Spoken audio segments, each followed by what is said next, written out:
Teste. Som. Teste, teste. Som, teste. Teste, teste, teste, teste, teste, teste. Bacana.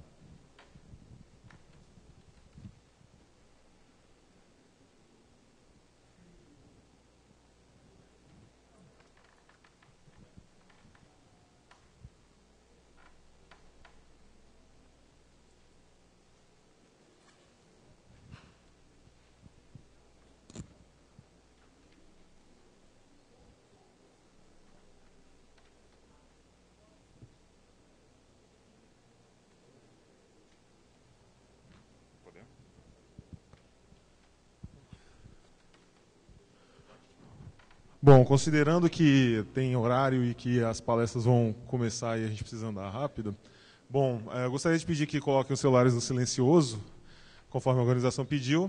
Eu sou Fernando Imbroise, eu sou gerente de desenvolvimento de manutenção de sistemas corporativos da EBC. Tiago, prazer, Tiago Dieb. Sou gerente de desenvolvimento de sistemas web, também da EBC. Partilhamos aí de grupos bem disciplinados e, claro, com uma quantidade de sabedoria e expertise acumulada. E é justamente esse o foco do compartilhamento. Tá? A gente vai falar aqui como apresentar os dados mais rápidos sobre a apuração do TSE, porque a EBC é uma empresa de comunicação pública. Então, nós temos... Pode passar, por favor? Nosso desafio, no caso da apuração das eleições, é usar a tecnologia para incluir as pessoas a acesso à informação. E nós temos a tendência de dar essa informação mais rápido, usando algumas técnicas que a gente vai falar mais na frente, e também tecnologia dando esse suporte para que todos possam ter acesso. Então, pode continuar. De uma rede de 8 rádios e televisões, a gente vai discutir toda uma estrutura da EBC para vocês terem ideia do parque dessas informações que são transmitidas as informações. Próximo. Bom, a EBC ela foi criada em 2007. Tá? Ela absorveu tanto a Radiobras quanto a TVE, as rádios MEC, e todo um conglomerado de comunicação que era estatal, né, e passou a criar uma rede pública, então, que não existia no Brasil. Atualmente é composta por dois canais de TV, tá? Então, TV Brasil e TV Brasil Internacional. Temos, abaixo da EBC, 8 emissoras de rádio, e aí nós temos aí a famosa Rádio Nacional, Rádio MEC, diversas outras, e 3 veículos web, compostos por Portal EBC, Agência Brasil e Rádio Agência Nacional. Então, são veículos mesmo de divulgação que a EBC tende vamos dizer assim, a manter. Tá? É interessante que, nesse caso, houve um acréscimo de suporte tecnológico na fusão da antiga Radiobras com a EBC, na época em 2007, onde favoreceu trazer expertise da área privada. Então, a empresa, por ser uma empresa pública, ela contém muito suporte de expertise e, claro, conhecimento da área privada. E nos favorece em diversas tomadas de decisão. Então, só um ponto que mais à frente a gente vai conseguir detalhar para vocês. A missão da EBC é criar e difundir conteúdos que contribuam para a formação crítica das pessoas.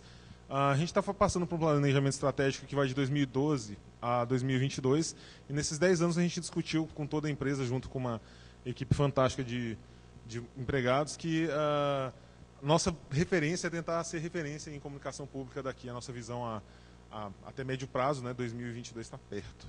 Muito então, perto. Assim, fala-se muito sobre a BBC de Londres, e a EBC está caminhando agora para cobrir isso, principalmente com os veículos da web, onde a gente tem um alcance hoje muito maior do que era há 4 anos atrás. Exato. Pode passar. Claro, nós estamos falando aí de empresa pública, de comunicação, mas sempre tem como necessidade tecnologia envolvida. Vamos tentar apresentar para vocês hoje o que uma parte da empresa, ou basicamente uma parte da tecnologia da informação, vamos colocar, é estruturada na empresa. Tá? Pode passar. Hoje nós temos 2 gerências executivas montadas em diretorias distintas, porém trabalhando em conjunto. Uma voltada para a exposição, para os veículos web, ou seja, eles vão tratar especificamente de sites, de portais, de mecanismos de divulgação mais ágeis para os veículos. Aí eu estou falando veículos de comunicação no geral, área privada. E como outro lado, nós temos ali a TI voltada para o funcionamento interno, mais corporativo.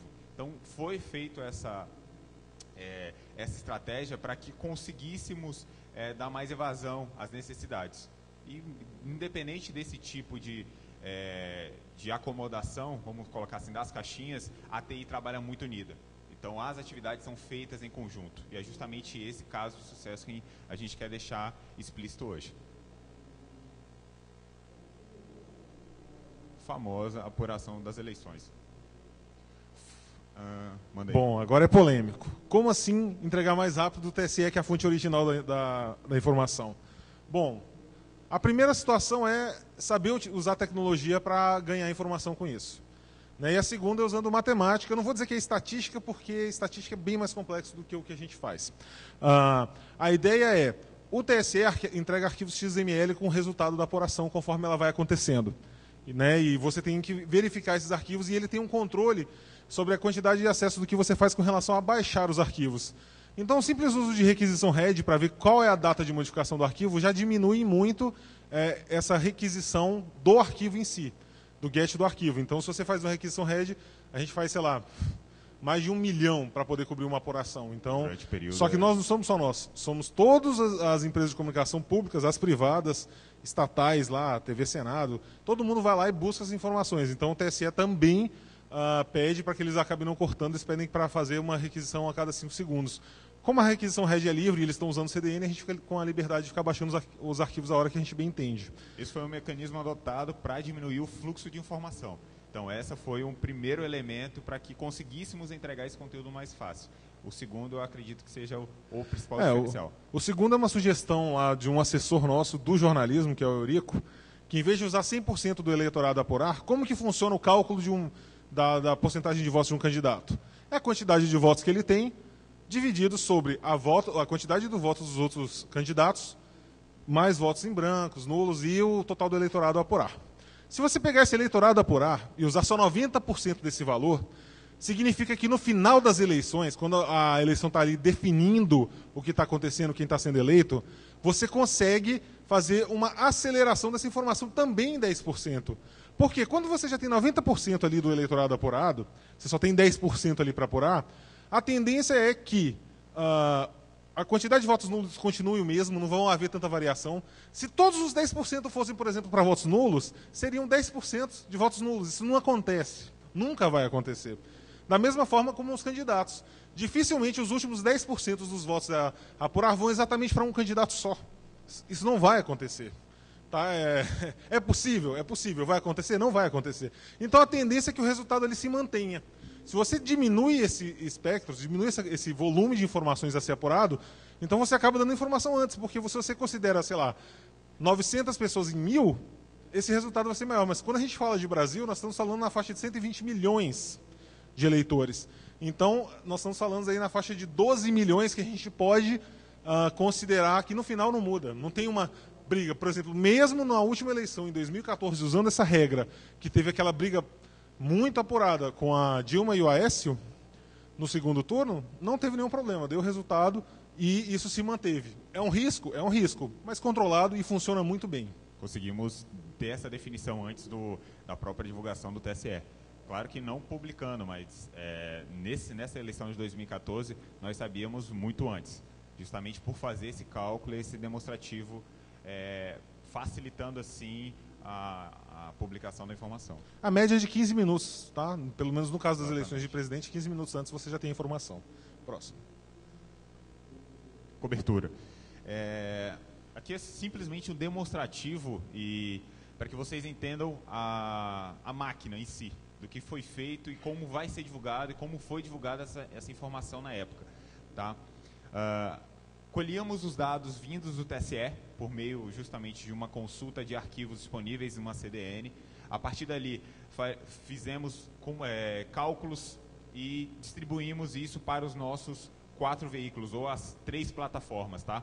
Plataforma de TV, que era divulgada diretamente para o GC da TV, Em seguida, para as rádios divulgarem o processo e para os 2 veículos web. Então, observe que estávamos trabalhando simultaneamente em 3 plataformas.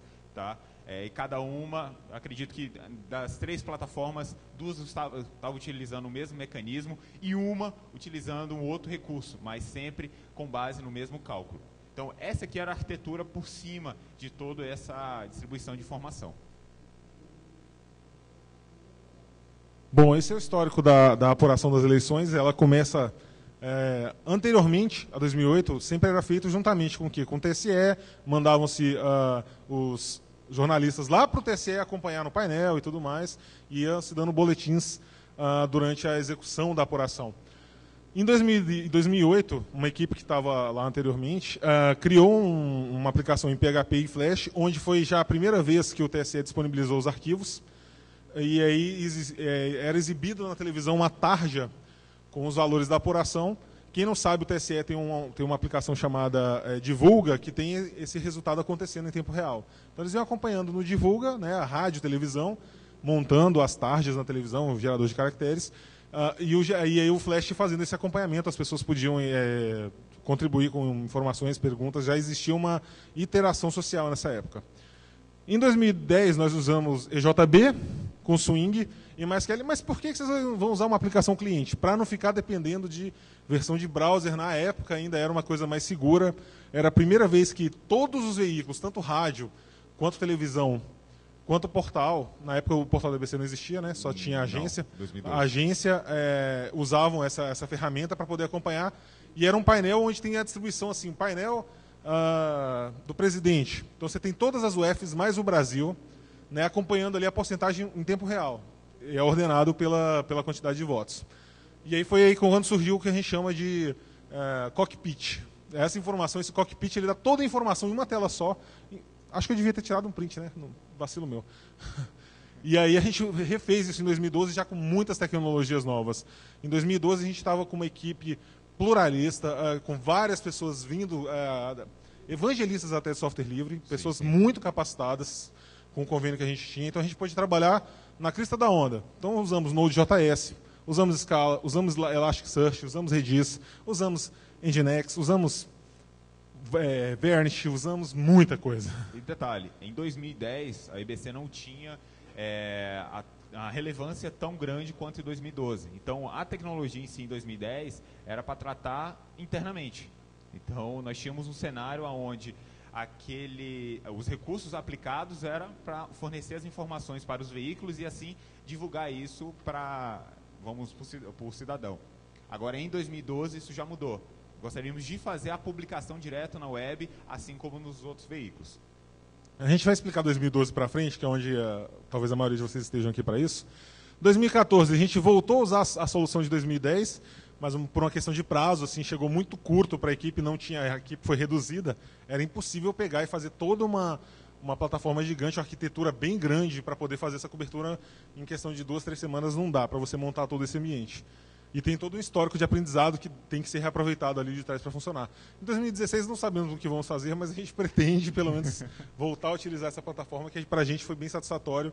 E você ter conexões persistentes direto, entregando informação lá para quem está interessado, é importante, principalmente em áreas de pequena circulação, onde estão ali os interiores dos estados, que ali às vezes a pessoa só vai ter internet ou rádio para poder pegar essas informações da apuração.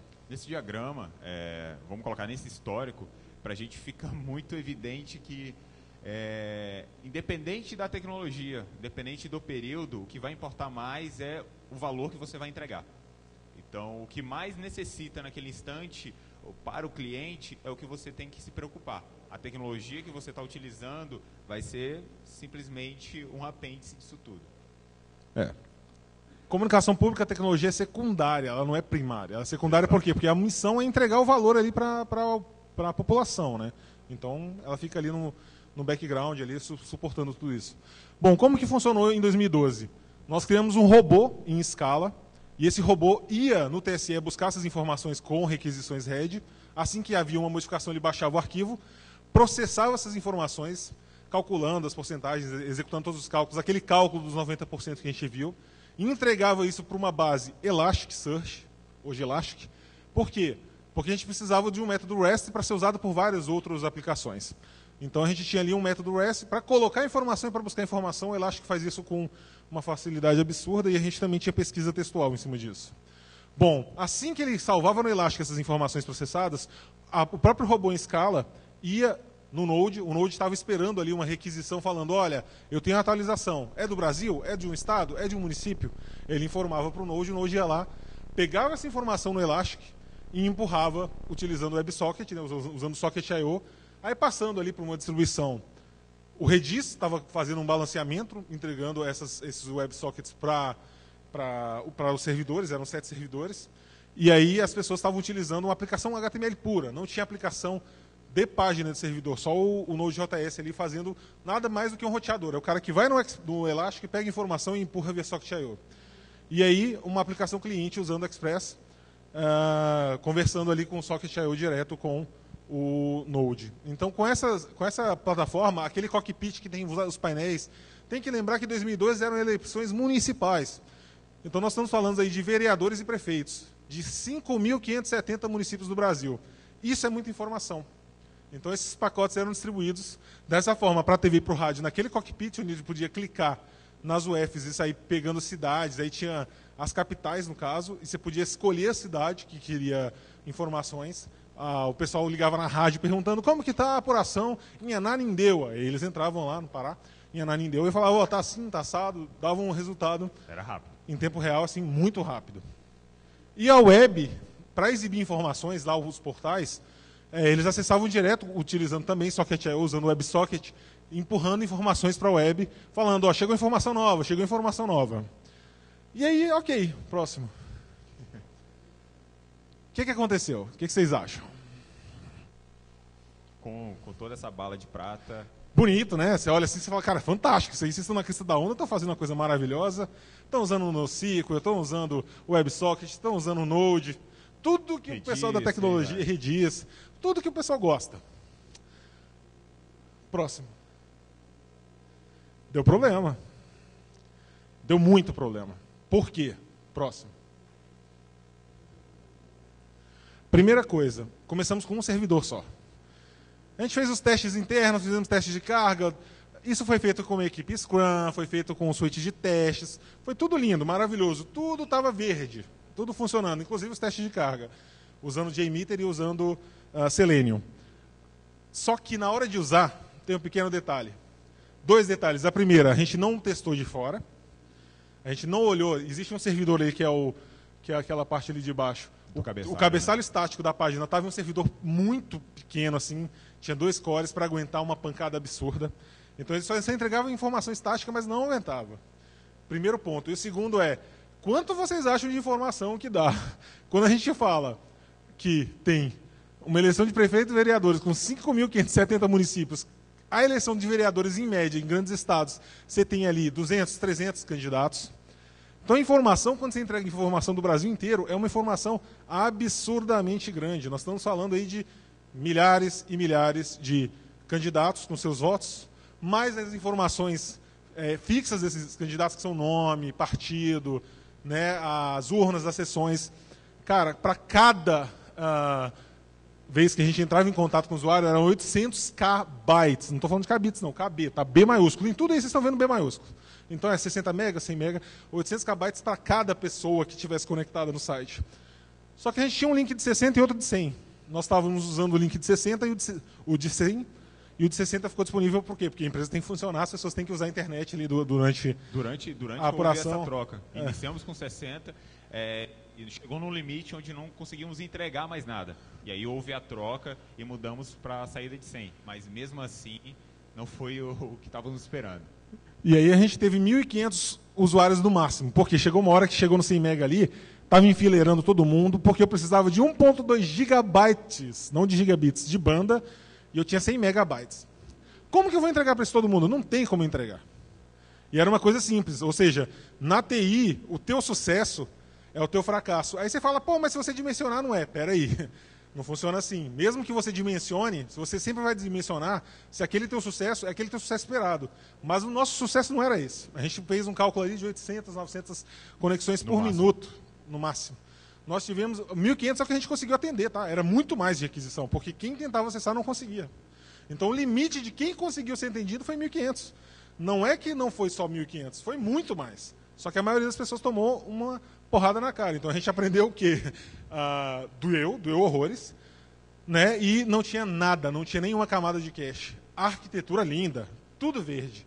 Mas na prática, faltou um pouco de sagacidade e de sair, de olhar para a coisa bonita da arquitetura e pensar também ali, talvez mais um pouco como infraestrutura e como sustentar, lembrando para quando o seu sucesso não ser tanto o seu fracasso. Porque é o ideal. Se você crescer de hoje para amanhã numa startup, 2.000 pessoas, num dia você tem 1 milhão, você vai cair, você vai ter problema, isso é normal.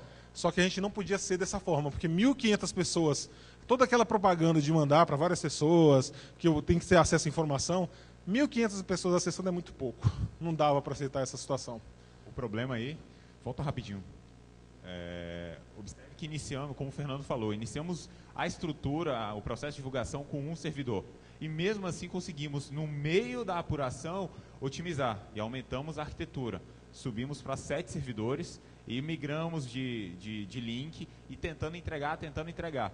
Então, chegou um momento onde a arquitetura proposta foi bem elaborada. Entretanto, não estava efetivamente entregando valor para o usuário, para o cidadão. E aí que entra aquela incógnita. Erramos. Onde erramos? E aí é o que a gente vai tentar mostrar para vocês. Um dos pontos que é bem interessante comentar, que a questão do cabeçário. Nos sites, nos portais, tínhamos um cabeçário que era padrão, que eram utilizados, e uma máquina oferecia esse arquivo. Então, um arquivo mínimo, um HTML simplesmente com 3, 4 ícones. E foi esse cara que, acredito que, possibilitou a facilidade de a gente cair mais rápido. Ou seja, esse cara foi o calcanhar de Aquiles, além de, claro, de toda a estrutura ali que não foi, estudada completamente para expor essas informações. No exato momento, as máquinas estavam recebendo as conexões, mas essa máquina mal dimensionada caía. Subia, caía e não estávamos identificando por quê. E aí, depois de identificar, nós conseguimos ali aplicar uma outra camada de cache, mas não adiantou muito, que aí já entrou no segundo nível de risco, que foi justamente a entrega dos conteúdos. Bateu o link, a gente não conseguia entregar mais nada. Lembrando que a gente está falando de 2012. Para quem não sabe, essa Dell R900 nada mais é do que um servidor com 32 GB de RAM, 16 núcleos, 24 núcleos. 24 núcleos e tinha 250 de HD mais ou menos, né, em rede 5. No total, né, dava, salvo engano, era 750 GB e ficava com 350, algo assim. É muita potência, é muita informação para 7 servidores entregar só para 1.500 pessoas. Claro que ali tinha um servidor separado para rádio, para TV, mas não adianta só rádio e TV funcionar se a gente tinha acabado de inaugurar o portal da EBC e as pessoas tinham expectativa de conhecer essa informação por ali. Esse é o gráfico, tá, de audiência no dia. Então, estamos batendo aí, eu sou meio cego, 12.900 sessões no dia da apuração. Observe que o pico é evidente da audiência da plataforma como completa. Entretanto, nem todos ali conseguiram pegar a informação. Mas esse foi o cenário do primeiro turno de 2012, mesmo com todos os problemas. E observem que houve um pico aí enorme em relação ao próprio mês e ao próprio ano. Foi considerado assim, poxa, foi um sucesso. Não conseguimos fazer tudo que estávamos pretendendo, mas houve ali um serviço ao cidadão feito. Lições aprendidas. Primeira lição aprendida é que nossa equipe de infra ela é foda. Porque, cara, infra, assim como software, não é pastelaria, nem é mercado onde você vai lá e puxa uma caixinha e está disponível. Então, quando você parte de um servidor e, de repente, você fala para a infra, me dá mais um. Vou montar aqui um balanceamento usando Redis para os sockets fazerem com o Socket I/O para poder fazer entrega para o pessoal. Isso não é bem assim, isso não funciona rápido. E daquele dia funcionou. Eles tinham as máquinas lá, fisicamente, preparadas para outra coisa. Mentira, tinham 5. 2 eles tiveram que buscar lá na 702 Norte. Quem não conhece Brasília, ou seja, eles foram de um bairro, foram em outro bairro buscar essas máquinas. E foram assim com essa vontade de fazer a coisa funcionar. Então não adianta, você fazer escala horizontal nem sempre vai resolver seu problema, isso vale inclusive para a cloud. O ideal primeiro é é o custo inteligente, é você primeiro otimizar a tua aplicação para tentar usar o máximo de recurso possível para depois tu escalar. Esse foi uma questão aprendida que a gente falava, cara, não faz sentido usar tanto recurso para 1.500 pessoas. Por que a gente sangrou tudo? A gente viu a questão desse site que tinha os cabeçalhos da página, vimos a questão da banda, a gente falou, cara, a banda vai ter o mesmo problema. Se eu tiver que entregar tanta informação, claro que no segundo turno é muito menos município, é muito menos candidato, é muito menos informação. Mas a gente não podia errar, porque quando você erra uma vez, assim, ok, aceitável. Na segunda vez você fala, peraí, você não está aprendendo nada, você vai levar... Não podemos errar nos mesmos não vamos errar na mesma situação, né? Não pode ser o mesmo erro. Uma das lições aprendidas também foi questão de camada de cache. Pelo amor de Deus. Quem entende é quase essencial. Entretanto, por estarmos trabalhando ali com real-time, com tecnologia de socket, entendemos que, bacana, a camada de cache pode ficar no momento, mas a entrega da informação mais rápido e ágil seria o ponto focal. E o que acaba que foi um dos itens que nos derrubou. Essa é a segunda solução e, claro, a proposta para o segundo turno. Observem algumas diferenças. Um dos principais itens, modificamos o consumo das plataformas, TV e rádio continuaram consumindo lá no nosso painel e agora o web não consome diretamente na nossa infraestrutura, estava consumindo no nosso CDN. Na época, o fluxo era o que o Fernandão comunicou. Tínhamos o robô em escala, ele fazia os cálculos, a partir dali ele notificava o Node e ao mesmo tempo inseria os dados no Elasticsearch.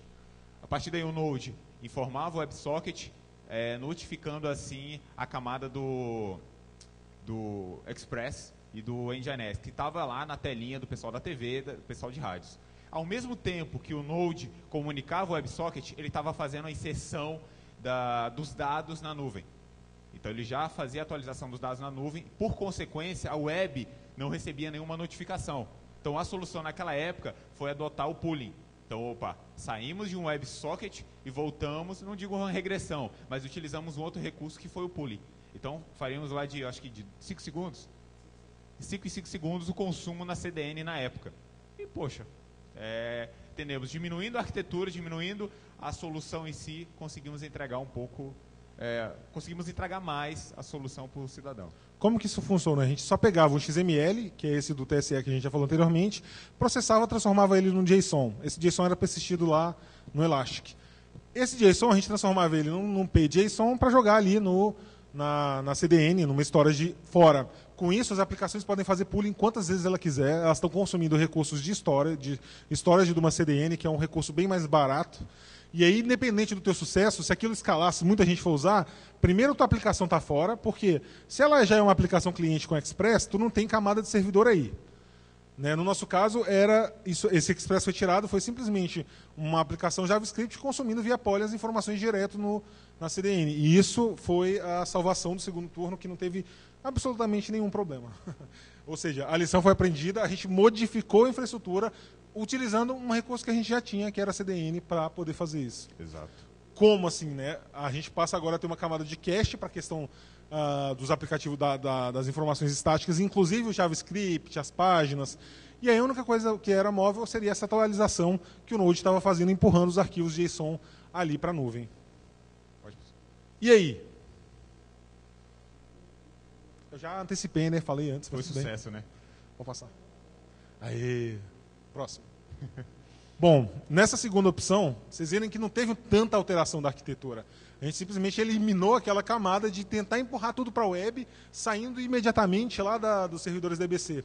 Então, um servidor, daqueles 7, mais do que suficiente para processar as informações, rodando nele o próprio robô, rodando o elástico, rodando as informações todas nele, usando o mesmo link de 60 e outro de 100, só que agora a gente teve um pico de 7.000 sessões. Nós estamos falando no segundo turno, onde eu tenho muito menos candidatos, onde eu tenho muito menos interesse global não, mas em termos do país, sobre a apuração.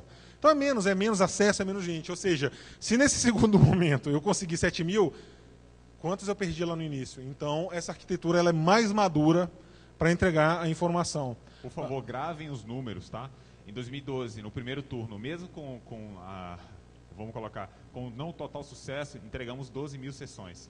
No segundo turno, já depois das quedas, depois do usuário, opa, se caiu no primeiro, ele não vai voltar no segundo, já foram mais, vamos considerar 7.000 sessões, é o próximo slide. Mas aqui foi uma outra abordagem. Nós preferimos entregar com consistência do que a velocidade. Então, aqui, mais CDN, mais cache. Vamos preservar isso. Eu não quero que o meu site caia nos 45 do segundo tempo. E claro, diminuímos a quantidade de informação divulgada. Os 800 KB que estavam sendo trafegados, ela contemplava todos os vereadores, os prefeitos e os municípios. Ou seja, eu entregava para o usuário a requisição total. Cara, tu quer saber de quê? É isso? Então toma. Ah, não, mas aquela cidade está aí, ó, não se preocupa. Então, isso já ia... Aqui não, já era um escopo reduzido, era um segundo turno dos prefeitos, então os municípios também diminuíram. E, claro, escolhemos uma outra abordagem. Vamos entregar por demanda. Separamos os arquivos e colocamos na CDN. Então, a partir dessas lições aprendidas do primeiro turno, essa solução aqui foi a que, vamos dizer, brilhou os olhos. Iniciamos a apuração e saímos da apuração sem nenhum problema, sem nada, na hora exata como programado, sem nenhum perrengue, nada. Nenhum problema ficou evidenciado nesse segundo turno. E claro, só relembrando, gravem os números, 12.000 e 7.000 sessões.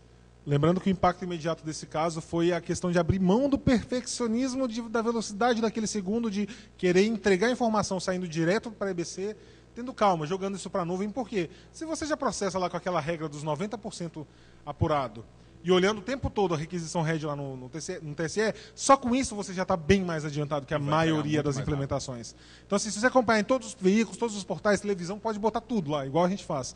Já dava a informação antes. Então, assim, não pode ser tão apegado a ponto de falar, cara, 5 segundos a 30 segundos era um impacto irrisório, sendo que você dava informação 10 minutos antes. Então, assim, você tinha espaço ali para abrir mão disso, para conseguir entregar com mais qualidade, sem sofrer tanto por causa de pegar em detalhes que não são tão, nesse caso. É mais importante entregar a informação com ela exata e assertiva do que não entregar. Exato. Como adiantamos, quantas sessões deram? Agora foram 57.572. Isso, 57.000. A do outro era quanto? 12.000. 12.000. Não, tem um dado errado aí. Vamos ver se eu leio de novo. Então, tá invertido, Volta não? lá o slide, cara, do primeiro. É isso mesmo. Foram 12.000 sessões. Exatamente. E aí já na segunda, houve um aumento, um crescimento desse. Os 7.000 que eu comentei com vocês não eram sessões, eram de usuários simultâneos na época. Então, mesmo ali no segundo turno, com a audiência mais baixa do que no primeiro, nós tivemos esse sucesso. E aí, claro, o aumento expressivo aí das sessões. E já é no último final de semana de outubro. No primeiro turno foram 12.000 sessões, no segundo turno foram 57.000. O primeiro turno tem muito mais acesso. Está claro que falhou, está claro que não foi entregue, está claro que o site sequer conseguia carregar o link do JavaScript do Google Analytics para computar a informação do pessoal. Por quê? Porque ele nem entregava lá o HTML que tem o include lá daquele JavaScript. Ou seja, nem entregava essa informação. Então, assim, 12.000 para 57.000, com 7.500, a gente está falando de uma grandeza de quatro vezes maior. Exatamente. Então, a gente pode partir do princípio que, no mínimo, 4 vezes maior, se considerar a mesma quantidade, o que não é verdade, foi o que aconteceu no primeiro turno. Só que a gente tem que lembrar que foi o Brasil inteiro, então a gente perdeu bastante. E esse segundo turno foi sentado, só assistindo, vendo a apuração acontecer. É interessante falar. Em 2012, passamos por todos esses problemas. Em 2014, e aí? O que a gente vai fazer? Era um outro cenário. Eram equipes menores. Acho que ela pode passar. Tínhamos exatamente este problema, tá? A decisão da cobertura foi tomada tardiamente, com um escopo um pouco mais tarde. Então, estávamos com uma surpresa no momento, vamos fazer a cobertura. Tudo bem. A equipe, acredito que era muito reduzida. 2 pessoas. Exatamente. A partir de lá, vamos fazer a mesma tecnologia, vamos utilizar a mesma arquitetura em 2012. Opa, a capacidade de recursos em questão de infraestrutura era menor, questão de pessoas era menor. Qual é a decisão tomada? Vamos recuar um pouco. Vamos preservar novamente a entrega para o cidadão. Não vamos nos apegar a tecnologia nenhuma. E foi exatamente essa decisão que acreditamos ser bem sucedida. Tá? Não sei se vocês estão conseguindo entender ali o gráfico. O gráfico está batendo ali, se eu não me engano, quanto? 2.579.072 sessões no dia. Sessões. Conta Então, 57 mil lá de 2012. 2.578.072 sessões. A gente falou da outra vez 7 mil usuários, nós estamos falando de 78 mil usuários simultâneos. A grandeza explica, isso aqui é o primeiro turno das eleições presidenciais do ano passado, e é isso que a gente precisava fazer e foi isso que a gente fez. Então a gente às vezes reduziu o escopo, abrir mão de estar na crista da onda, mas mesmo assim entregar informação no caso da comunicação pública. Por isso que eu falo, a tecnologia para a gente é importante, mas ela é secundária. Primeiro eu tenho que entregar informação. Como eu vou fazer é a segunda pergunta. E aí você vai olhar a tua equipe, se eu tenho condições de entregar, escopo, e aí vai. Aí você vai limitando dentro do seu espaço que você tem para trabalhar. Foram um dos melhores números da IBC em toda a sua história. Desde 2007 não conseguimos esse número de usuários simultâneos nem de acessos diários. Então foi um recorde extremamente positivo para todos, tanto da equipe de conteúdo quanto da equipe de TI.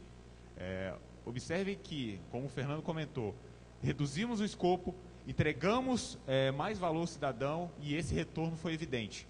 Então, não é a tecnologia que é todo o processo. Vamos entender melhor a necessidade e, a partir daí, estudar a melhor solução. Esse foi o fato e, claro, a lição aprendida desde o primeiro turno de 2012 e do segundo turno de 2012. Bom, conclusão. Então, a gente está falando agora de quê? De cache, mais cache, mais cache, e cache, e cache, e cache. Primeira coisa, se você tem público grande, a primeira informação que você tem que ter na cabeça é que você já vai começar montando tua arquitetura pensando em cache. Porque tu não sabe quando é o teu sucesso. Nós estamos falando ali de 2 milhões de visitas num dia. Isso é muito. E é assim, sustentando com uma arquitetura mínima, com o mínimo possível, usando outras tecnologias como o Vernet. A gente não focou tanto em 2014 porque a gente teve essa regressão, mas a gente pretende talvez misturar essas duas soluções aí para o ano que vem. Em 2014, não sei se vocês se recordam naquele slide de histórico, utilizamos novamente o Java E, passamos ali a utilizar um Postgres, e o foco principal em 2014 não foi a web. Não foi a web. Foi entregar o conteúdo mais rápido para os veículos da TV e da rádio, para que fizesse essa divulgação. E o mais impressionante, mesmo com isso, nós conseguimos entregar o resultado em si com mais agilidade. Então, o foco principal não foi, mas pela estabilidade da ferramenta, pela estabilidade do processo, nós conseguimos divulgar isso com muito mais fervor, vamos dizer dessa forma. E a equipe de conteúdo do portal da EBC usou o mesmo painel da rádio e da televisão para retirar e compor as matérias para irem para o portal. Bom, a questão do KISS fica clara. KISS é o Keep It Simple, Stupid, né, manter as coisas simples. Por quê? Porque a gente viu ali, olha, eu não tenho braço para conseguir executar a mesma arquitetura de 2012 em 2014.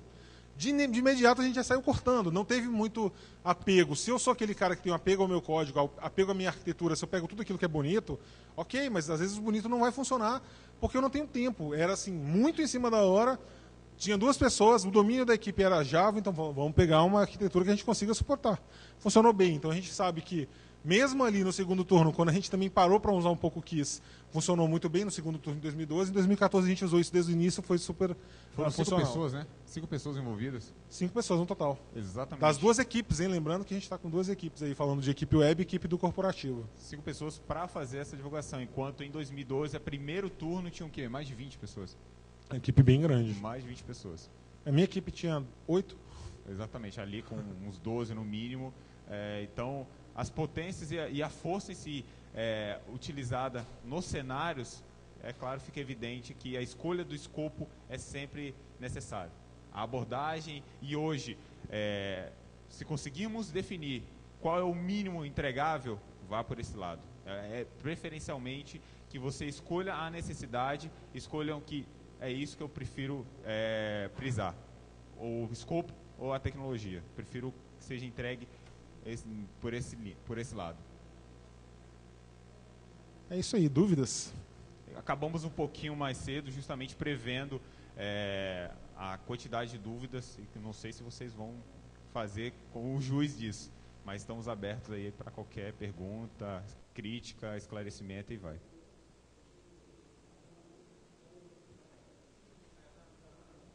Só um microfone, só um minuto.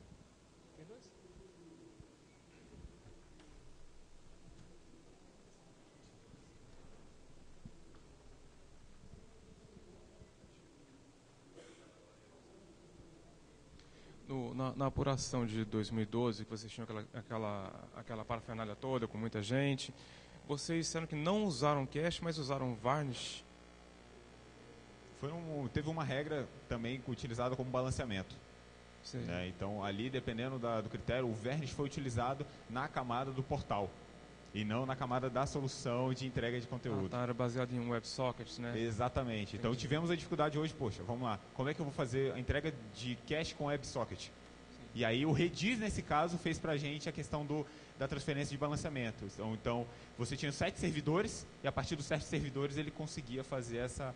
chegou pela requisição 1, entrega para o servidor 1. Agora é 2. Ele conseguia fazer esse vínculo. Entendi. Bom, a gente tem uma pergunta também lá pelo aplicativo, que é ali, qual a dificuldade em usar tantas tecnologias diferentes, do Fernando Wick. Inclusive é um conhecido meu, grande amigo. Bom, eu acho que assim, as pessoas têm muito medo de inovar. Vocês viram que aquela solução ela é inovadora. A gente arriscou. Eu acho que assim, um dos pilares, tanto do ágil ou quanto da nossa metodologia lá, do nosso framework, que é o Scrum, é coragem. Então assim, é um pilar ágil, você tem que ter coragem. Não é porque é uma salada de frutas que salada de frutas não é gostosa. Pode ser uma salada de frutas azeda, como pode ser uma delícia. Nesse caso, ela foi muito azeda no primeiro turno e deliciosa no segundo turno. Então, assim, você usar N tecnologias não é problema algum. Nós estamos falando ali de várias tecnologias que funcionam integradas. Quando a gente fala de Node.js com Socket.io, um foi feito para o outro. Quer dizer, o Socket.io foi feito para o Node. O Express é um framework para usar com Socket.io e também com o Node. Então, assim, são ferramentas que precisam estar ali juntas, elas fazem parte do escopo. Quando a gente bota o Redis também tem esse módulo dentro do Socket.io para você fazer distribuições de WebSocket. Então, assim, uma coisa puxava a outra. Quando você tem soluções que você consegue mapear onde estão os teus gaps e os teus problemas, ou como o pessoal gosta de falar, mitigar os seus problemas, você vai fazer uma solução que você não precisa ter apego, usar só uma coisa, ficar fechado numa situação só. Nesse caso, o Varnish, eu lembro que a gente também usou lá para o public, para o servidor, aquele servidor que estava caindo, que estava entregando o cabeçalho, a gente botou ali uma camada de Varnish também na hora, correndo, subindo, para segurar essa aplicação, mas não resolveu porque Varnish você precisa, até deixar ele redondo, você precisa ter um trabalho ali customizado em cima da quantidade de acessos e em cima do seu servidor, senão você também derruba o seu servidor e não resolve. Como tudo que você for fazer precisa ser planejado, não foi muito planejado, não deu muito certo. Então, usar tecnologia não é problema, e inclusive tecnologia nova. Muitas dessas tecnologias, a gente, mesmo como gestores lá na época, eu estava como coordenador, o Jeb como líder de equipe, nós sentamos e colocamos a mão na massa. O problema não é aprender algo novo. Aprender algo novo é a parte gostosa, é a parte que todo mundo da equipe tem prazer. Por que esse projeto surgiu? Porque a equipe definiu a infraestrutura, não fomos nós. A equipe de desenvolvimento, o seu Devel Team lá, o time de desenvolvimento, sentou e falou o que vamos usar. Cada um foi dando sugestões, foi aberta a votação e surgiu aquilo. Só que é a mesma coisa, como não tínhamos nenhum DevOps, nem ninguém ali de infraestrutura, talvez para trazer essa maturidade de cache, de tentar, galera, vamos acordar para essa questão do acesso externo, porque a gente fez tudo que manda o manual. Colocou JMeter, colocou suíte de testes para Socket.io e para o Node, estava tudo passando, a gente fez teste de carga, deu 1000 usuários, só que dentro da sua rede, dentro da sua LAN, não está fora, ok, vai funcionar. Quando você vai para uma camada externa, dependendo de balanceamento, dependendo de proxy, dependendo de uma pancada de soluções, a figura é bem diferente. Nessa hora, a gente viu essa dificuldade, mas no segundo momento, mesmo com N tecnologias diferentes, mais a CDN funcionou. Então, não é a sua salada de fruta, é como você prepara ela. Se ela for gostosa, pode ser 40 soluções, mas funciona.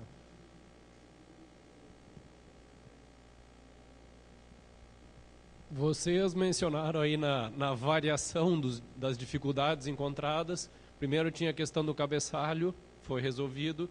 Depois de 2012, 2014, vocês conseguiram crescer bastante os acessos simultâneos e acessos totais, ali tá, o pico de acessos. Só que tem um detalhezinho que vai voltar agora em 2016, que é o volume de informações, porque tem uma multidão muito maior de candidatos, né? Então, como é que vocês estão analisando essa situação aí, que aí seria o terceiro ponto aí a ser analisado, ainda a ser atacado? Vamos compartilhar a resposta. Ainda não sabemos, sendo muito honesto. Então, pelo menos defendendo ali a parte de web que me permite responder, A solução ainda ser aplicada, não tenho ainda em mente. Se a gente vai continuar colocando um formuláriozinho que o cara consulte um autocomplete pelo município e ele selecionando qual vai ser o prefeito. Então, essa tecnologia, ou basicamente a amostragem desse recurso, a gente ainda não tem deslumbrado. Entretanto, vai ter que ser por aí. Então, vai ter que ter um estudo muito mais aprofundado de que forma entregar isso de cada vez mais rápido, sem aqueles 800 KB indo de uma vez só. Compactar, exatamente. A gente não tem nenhum apego com relação ao que a gente vai usar, a forma como a gente trabalha. A gente é uma empresa pública, nosso salário também... Nós pagamos o nosso próprio salário, vocês pagam o nosso próprio salário. Nós estamos ali para dar informação, então a gente não tem muito apego. A gente tem ideias do que a gente vai fazer. Por exemplo, usar geolocalização para, de repente, já montar os painéis daquela região para ele é uma situação muito interessante. Ele já entra no site, já está ali com o município dele e os arredores com essas informações. De repente, o que a gente precisa é, primeiro, segmentar as informações, tratar elas de forma diferenciada, não num pacote só, não num único JSON, separar ali, fazer uns índices por estado ou talvez por município, para quando entregar essas informações que estão persistidas no ciclo da vida, a gente conseguir pegar só aquela informação que foi essencial para eles. E a ideia também, e essa é a grande dificuldade, é como que eu vou conciliar minha informação de si, ou minha informação de quem está mais acessando a informação. Por exemplo, se a maioria é do Sudeste, eu posso botar um destaque ali automático para, sei lá, São Paulo, para Rio de Janeiro, mas só que nós somos comunicação pública, eu não posso esquecer o pessoal que está ali, sei lá, em Tabatinga, na Amazônia, lá na Tríplice Fronteira. Essas pessoas existem, elas acessam, às vezes no celular, e hoje a maioria dos nossos acessos é mobile. Então, assim, essas pessoas precisam ter acesso. A gente não vai focar exclusivamente nas grandes cidades. As grandes cidades, elas podem ter até alguma heurística, algum algoritmo para isso, mas a ideia é tentar entregar melhor. Né? Você tem a obrigação, no mínimo, de entregar a mesma coisa, mas a gente pretende entregar melhor e colocar dentro do plano de trabalho para não chegar em cima da hora e tentar fazer as coisas correndo. Esse é o principal. Eu acredito que o planejamento em si, na administração pública, é o que acaba nos influenciando muitas vezes. Então, esse é o fator que vai ser priorizado no momento. Vocês falaram sobre 90% de apuração. Eu quero só perguntar uma coisa em comparação. Por exemplo, não sei se vocês já viram como é que é feita a apuração nos Estados Unidos, que é provavelmente onde eles mais têm dados. E normalmente com 70%, com 65%, usando análise estatística em pesquisa, boca de urna, análise demográfica, etc., eles conseguem te fazer uma previsão com 95%, com 98%, muito antes do resultado, muito antes do resultado de todo mundo. É só tu ver a apuração, por exemplo, da eleição americana na CNN, eles têm um resultado com 65%, às vezes, numa eleição estadual. A minha pergunta é, tem alguma ideia da Empresa Brasileira de Comunicação, de fazer isso? Porque a mídia brasileira não faz. A mídia brasileira não vai atrás. Talvez a gente nem tenha dados para fazer isso, talvez as nossas pesquisas não sejam tão bem dispersas, mas a minha pergunta é nesse sentido. Bom, essa eu vou ajudar a responder, porque eu tive um bate-papo há 2 semanas com aquele assessor que eu falei, o Eurico, responsável pela área de jornalismo. Existe sim um interesse, primeiro, tem uma informação que é vital, usando aí estatística, não matemática, que é, quando sua apuração começa, conforme ela vai acontecendo, você consegue fazer o desvio padrão em relação aos votos. E esse desvio padrão ele vai se consolidando ao longo da apuração. Primeira coisa, em vez de usar só 10% de eleitorado apurado, 90% na verdade, pode-se começar a usar o desvio padrão desde o início. E já dando projeções. É a primeira opção. A gente já pode dar projeções utilizando conforme a eleição começa. Com relação às estatísticas, a pesquisa eleitoral, tem 2 situações.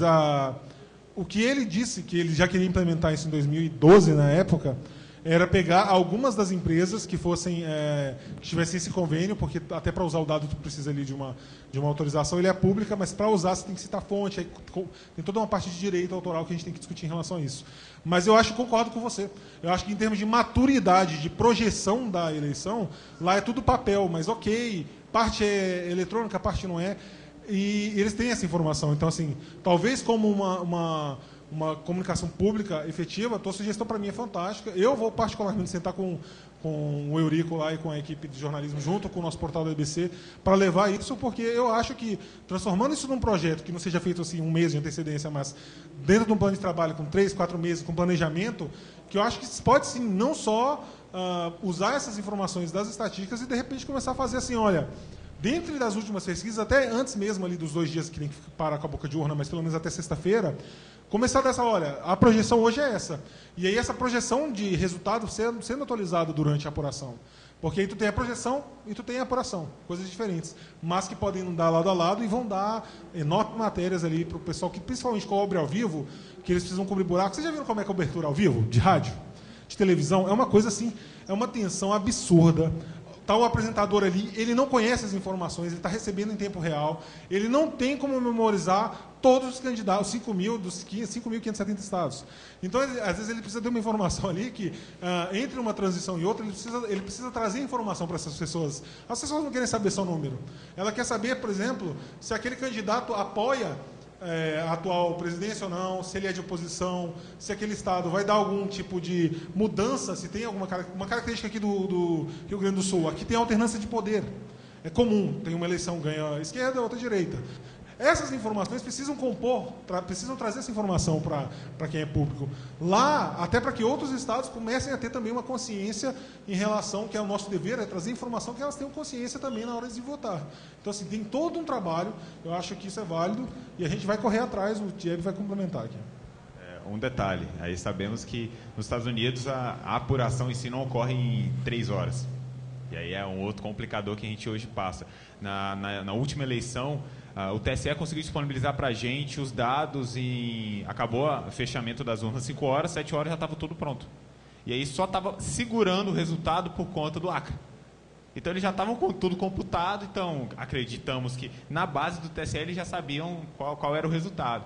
Então, para que conseguimos, eles começaram a liberar isso depois. Então, quando chegou com quase 70%, não foi? 70% já computado. Então, para a gente é meio que, naquele instante, complicado fazer esse tipo de pesquisa. Mas é claro que, a partir daí, é começar a consultar estatística, consultar boca de urna, se for o caso, e mecanismos para que ofereça a informação cada vez mais rápido e com assertividade, né? Obrigado. Tem mais? Ninguém aqui? Mais um? Quer ir lá para o painel? Oi. Opa. Primeiro eu queria dizer que eu gostei bastante da palestra de vocês. Eu estava comentando aqui com o meu colega que eu queria pegar todo o nosso setor lá de informática e botar nessa sala para ensinar algumas coisas, porque é bem assim que funciona mesmo. Eu queria comentar que, na minha experiência, naquele primeiro slide do histórico de vocês, quando eu vi que vocês mudaram completamente a estrutura, eu já pensei... vai ter um fail aí nos próximos slides, porque eu acho que no caso de vocês que vocês têm só um teste de carga real mesmo a cada 2 ou 4 anos, é um pouco mais complicado, mas fazer mudanças incrementais na arquitetura, na minha experiência, é bem mais tranquilo de fazer, porque tu consegue medir bastante bem o que cada alteração faz, mas é isso aí. Gostei muito da palestra de vocês. Obrigado. E é um problema que a gente passa constantemente. Então, a tecnologia ela fica lá parada, de 2 em 2 anos a gente revive e vamos lá. Opa, o que agora tem de novo? O que o TSE está atualizando? Porque eles começam a fazer as mudanças dos arquivos 6 meses antes. Então, a gente tem que começar a fazer a alteração das arquiteturas 6 meses antes das coisas acontecerem. E aí vão, opa, mudou aqui, refaz, essa tecnologia mesmo não vai ser.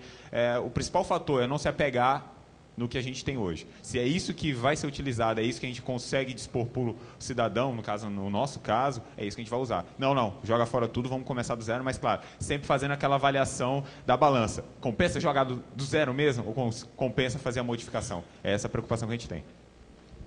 Qual é o teu nome? Bruno. I know that feel, bro. Eu sei o que é isso. Eu acho que também a gente é de Devel, claro, a gente tem essa sensação. Com relação à arquitetura incremental, eu acho que isso é perfeito. Assim como funciona incrementos, tanto dentro de um framework Lean ou dentro de um framework como Scrum, isso vale para a arquitetura. Se a arquitetura tu for tratando ela como se fosse um Lego, onde você vai lá, coloca a pecinha, testa ela, deixa ela funcionando um período e vai trazendo feedback sobre isso, funciona perfeitamente. Eu acho que esse pensamento deveria ser um lema para toda a equipe de TI, não só para a Devel, como para o pessoal de infraestrutura, inclusive para analistas. Se eles também fizessem uma revisão da forma como eles trabalham requisitos também incremental, provocando de formas diferentes, isso também funcionaria muito bem. Eu acho que temos esperança de algum dia chegar. Eu acho que isso é um nível de maturidade a ser alcançado. É uma coisa assim, tem que estar na tua visão sempre. Com relação à apresentação, a questão do feio para a gente é importante, porque chegar aqui e falar que está tudo bonito, aqui a gente é um grupo não sei o que lá, a gente é usuário de qualquer N ferramenta livre, vamos contribuir, ok, legal, não sou contra. Só que a gente tem que falar onde a gente tem problema. A gente tem que passar, o conhecimento ele vem de onde a gente erra. Porque os acertos, você vai na internet, showcase. Todo site tem showcase, mas não tem showcase do que acontece de ruim. Tem showcase do que acontece de bom. Então, passar a experiência, vim aqui no FIS, e para mim a intenção é trocar a experiência. Da outra vez, a segunda vez que eu palestro aqui, o Thiago vai fazer 3 palestras aqui essa semana. A ideia é trocar a experiência. Então, assim, se a gente falar onde a gente sangra, vocês já sabem onde a gente sangrou, vocês podem falar para a gente onde vocês também sangraram, e aí a gente constrói uma ideia para falar, pô, na próxima vez já vamos usar ali uma informação com relação a como usar estatística, como melhorar o meu processo, e aí a gente chega num consenso, que é, o nosso conhecimento não é único, nem é a regra, não pode ser, isso aqui não é regra, isso aqui foi a nossa plataforma, uma decisão de N pessoas, experiência. Ela vai mudar, ela vai se alterar, e a gente pretende ganhar muito com isso. Obrigado pela participação de vocês, espero encontrá-los hoje ainda ali, no Hackathon é hoje? A EBC está promovendo um hackathon ali, tá? Aqui no nosso stand, vocês vão participar. Basicamente precisa se criar um aplicativo para pautas públicas. O que a população pode ter interesse? Então, criando um aplicativo para que as pessoas acessem, dê essa sugestão de pauta, a EBC pode analisar e usar nesse N veículos dela para criar matérias. E está valendo, em primeiro lugar, um computador, é um Core i7, de 4ª geração, 16 GB de RAM, 500 GB de HD, com 8 GB de SSD ali para arranque rápido. Vocês arrancam fora o Windows e botam no sistema operacional bom. E o que mais? O segundo lugar é um tablet, né? É um smartphone. O segundo lugar é um smartphone também, quadricore, tal. É coisa de qualidade, tá? Eu não pode falar a marca, mas vale a pena quem puder participar do Hackathon. A EBC está esperando e a gente conta com vocês aí. Talvez ano que vem já contando uma palestra contando o que a gente está aprontando para as próximas eleições ou outros projetos que a gente vai conseguir trabalhar. Obrigado. Obrigado, gente.